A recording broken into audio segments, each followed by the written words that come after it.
dictator from the Middle East. Hey, relax, guy. I'm just your average Joe. Take a rest. It was as if someone had turned a spotlight on a half-ruined world and said, "Look, there's your hero." The first frame of the series is not a warm family greeting, but a cold-blooded snapshot from a sick magazine.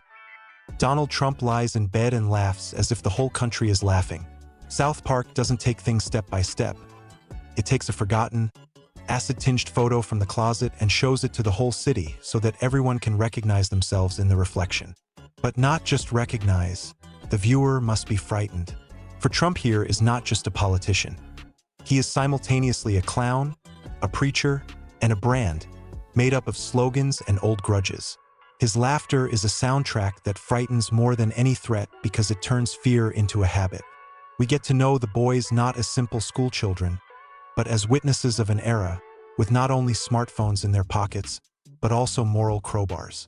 Stan and Kyle try to understand where satire ends and reality begins, and their attempts to untangle this knot turn into a comedy of errors. Cartman, on the other hand, is the engine of adequate madness. He lives by the principle of press the button, see what falls off. And when a new political spectacle appears in town with this very Trump, Cartman finds not a task, but entertainment. His moral code is a profit calculator. If you can earn applause, why bother with facts? The episode provokes the question, what if the president's media image was not just a caricature, but an art project sponsored by the same corporations that are trying to cover their tracks? South Park not only offers this hypothesis, it makes it sound like a manifesto. In scenes where Trump resembles a showman forced into a suit, there is a feeling that the world has shifted. Politics has become a brand, and the brand has become a religion for those who love simple answers and loud slogans. In the Trump fan hall, people applaud in time with the clip, and that applause is a short but powerful currency. Worship is packaged in merchandise, and merchandise is packaged in promises that never come true. The humor in the episode is poisonous. It doesn't just mock appearances or cliques, it exposes fears. The fear of being deceived, the fear of losing status, the fear of admitting one's own weakness. In one scene, Trump acts as a preacher, but his sermon is a commercial about the return of the great past. The audience applauds because applauding is easier than thinking. And here South Park pokes fun. The audience is given applause, and in response, even more emptiness. The camera freezes on faces that have forgotten how to express compassion. And in this freeze frame, it is clear that laughter often replaces understanding. The tone of the series changes like the weather, from sarcastic to openly bitter. When the boys decide to expose the farce, they run into walls of bureaucracy and PR shields that defy logic. The image of Trump in the House really becomes a metaphor.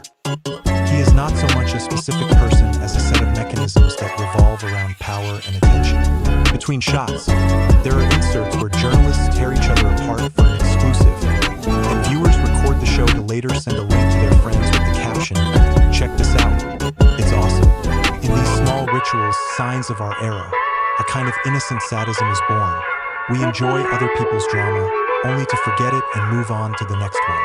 However, the most powerful scene is not a public debate or politicians maneuvering.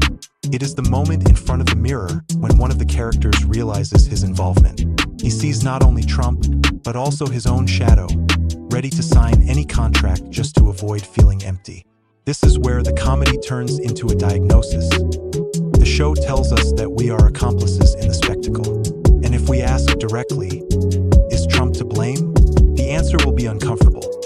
It is not only those on stage who are to blame, but also those who watch, laugh, and forget that laughter always has consequences. Nevertheless, the creators do not allow the story to descend into moralizing. They weave plots with their usual cruelty and touches of absurdity. Trump in a white coat of political surgery, society with their phones at the ready, and boys trying to press the retweet button. Laughter cuts deeper than any accusation because laughter is a language that even those who reject the truth understand. And while the city laughs, the scene with Trump remains on the screen as a reminder. There is always a price to pay for laughter. That price isn't always measured in fines or scandals. Sometimes it's measured in lost trust that can never be regained. In the finale of the first part, like a director who switched lenses halfway through, the viewer is left in limbo.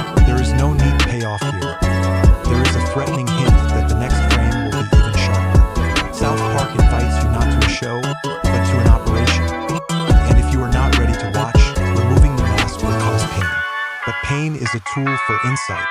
And in this pain, ironically and unceremoniously, Trump looks like both a puppeteer and a puppet, the one who pulls the strings and the one who has already forgotten why he is pulling them.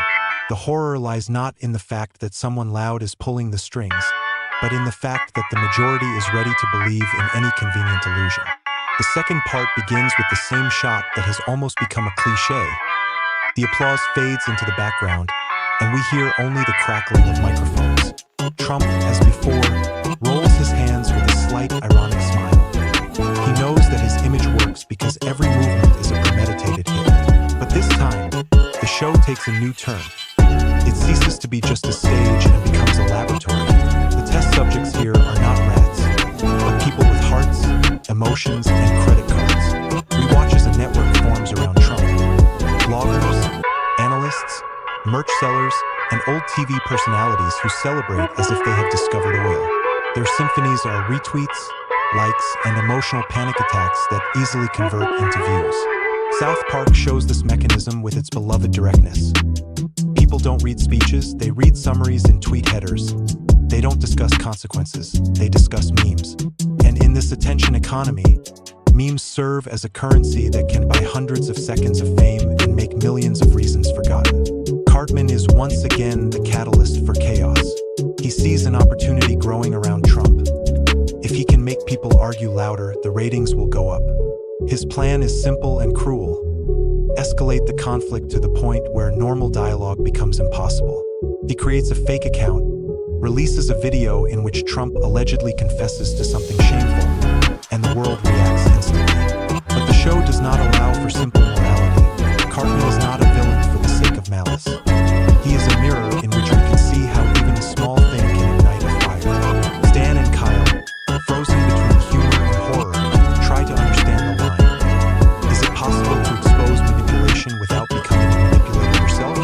Their doubts reveal the drama of the era. Exposure is often packaged in the same format as deception. They go to the people who applauded yesterday and try to explain, "You've become part of the game." The responses are both funny and tragic. Some don't understand, while others simply don't want to miss the show. It is easier to believe in the spectacle than to admit that the spectacle is an illusion. Meanwhile, the media engine does not sleep. Journalistic ethics are drowning in petty profit. Editors choose sensational headlines over facts. In one poignant scene, a reporter who once wanted to serve the truth sells an interview for a large fee and disappears as if he had never existed. South Park depicts this not with pathos, but with a wry smile. The change in morality is not a dramatic battle, but a change in the system of attention management. People who were once a profession become a product. At the same time, a story about security unfolds. At a rally where Trump was supposed to speak, panic breaks out, not because of words, but because of a simulated threat. One supporter raises a ruckus, and the crowd, accustomed to responding to alarms, goes into defense mode. South Park uses this scene to show how fear becomes a tool of control. New leaders emerge from the crowd who do not offer solutions. They offer a response to emotion. It's okay to be afraid. It's a choice to be afraid. And in these words, there is a subtle and deceptive condescension that further erodes responsibility. The climax of the second part is not the exposure of Trump as a person, but the exposure of the mechanism that created him. We see how a political figure's advertising campaign turns into a lifelong show. Characters are smoothed out, contradictions are erased, and alternative opinions are marginalized. Trump, as the prototype of the product, becomes the emblem of the era. His name is cemented, his images are multiplied, and criticism is either erased or turned into new entertainment. But there is also a local human drama. One of the minor characters pays the price for telling the truth. His reputation is torn apart by memes, his friends distance themselves, and his parents don't understand why their son got involved in politics. It's painful because South Park rarely shows the consequences on such a personal level, and that's why the moment hits the mark. The episode reminds us that behind every political battle are real people whose lives are changed by society's taste for drama. There is another unpleasant twist. Advertising agents intervene, offering to package the conflict into a series of paid segments. They say simply and ruthlessly, "If you want to change society, make a show out of it. And that phrase sums it all up. Changing reality through entertainment is cheaper and more effective than through real work. South Park mocks this by showing how even the most sincere protests can easily be converted into a product with a hashtag and a QR code. At the same time, there is a parallel storyline where the characters' parents become hostages to their own boredom. They turn on the TV and see not politics, but a spectacle where merchandise sales and applause are more important than their children's future. This gives the episode a bitter edge. The adult audience is no longer just watching, it is pushing. The irony is that those who should be protecting the younger generation are the ones who side with the format. A scene with a quiet morning is added. A cafe where people read the news and don't see each other's faces. Only screens reflecting the pulse. And in this reflection, there is a final touch.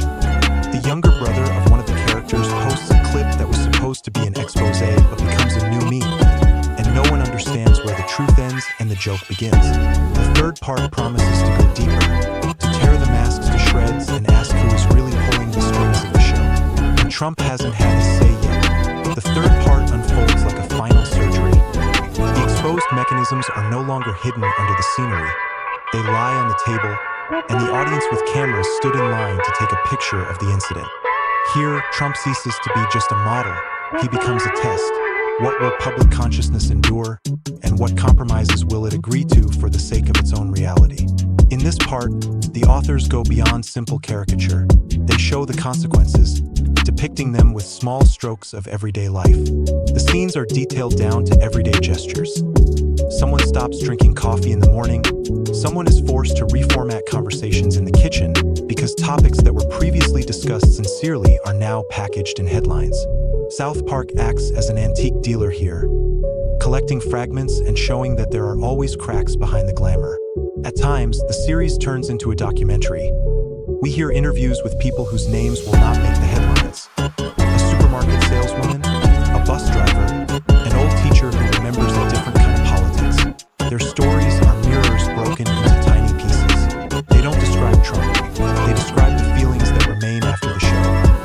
Fatigue from the noise, irritation from the constant coverage of other people's victories and defeats, and a strange feeling of guilt, as if your time has been stolen. South Park acts as a collector of evidence here. Small stories come together to form a panorama where the effect of one loud clip spreads to dozens of destinies. At the same time, there is a parallel storyline where Trump's companions, his assistants and show business, try to negotiate the next season. They assess his reputation, draw marketing plans, and calculate how much more they can squeeze out of his image before the public gets tired of it. It's cynical and extremely mundane. There are no ideals here, only calculation. And this calculation reveals a new threat, not external rhetoric, but systemic adaptation. The system learns. It takes criticism and translates it into content, turning exposure into a new format, thereby neutralizing any blow against itself. Any spark of protest turns into a new episode, and the audience, which yesterday demanded the truth, gets another season. At the climax, there is an unexpected twist. One of the characters, previously perceived as a passive observer, commits an act that breaks the staging. It is not a grand protest, not a noisy scandal, but a quiet gesture, a refusal to participate in the ritual. The hero simply turns off the screen during the broadcast, puts away his phone, and goes outside to help a neighbor with his bags. This gesture seems trivial, but it sets off a domino effect. Others notice and repeat it. South Park emphasizes that change does not begin with loud slogans, but with everyday decisions, with the rejection of comfortable passivity and the willingness to act in real life. Another important scene is a meeting of elderly people in a park, where they forget about political slogans and talk about life. Their conversation smacks of experience, not ideology. And this reminds us that behind every political spectacle there is ordinary life. Illness, joy, small victories, and mountains of invisible work. The creators use this contrast to show how shows and advertising consume content. While we chase after bright images, real stories fade into the shadows. And this is what causes melancholy and irritation in those who remember and appreciate simple things. However, the finale does not offer a simple utopia. Trump remains on the scene, is invincible, but because the system suits him. But the series does not end on a note of defeat, but with a hint of choice. Society can continue to watch, applaud, and buy merchandise, or it can turn down the volume. South Park leaves the viewer with a difficult feeling. Laughter in the show was a tool for editing reality, but laughter can also be the beginning of dialogue if we learn to laugh not at people, but at our own weaknesses and habits. There are no easy answers here, only an invitation to take responsibility. This does not mean immediate enlightenment. Change grows slowly, like a crack in a wall. Real work takes time and effort. Conversations at the kitchen table, explanations to children, refusing to take the easy way out. Stopping retweeting is also an action. Helping a neighbor is also an action. Learning to distinguish satire from manipulation is also an action. The series calls not for heroic gestures, but for everyday resilience, for understanding that small things add up to a big picture. Finally, the author's last smile sounds ironic, stern, a little tired. It is not a triumph, but an invitation to look more closely, to laugh more purely, to demand more than just effect. And if Trump remains a symbol of the era, let him be a reminder not of who shouts the loudest, but of the consequences of thoughtless laughter. South Park leaves the door ajar. It does not automatically lead to a bright future, but it offers a path, one that must be taken not virtually, but step by step.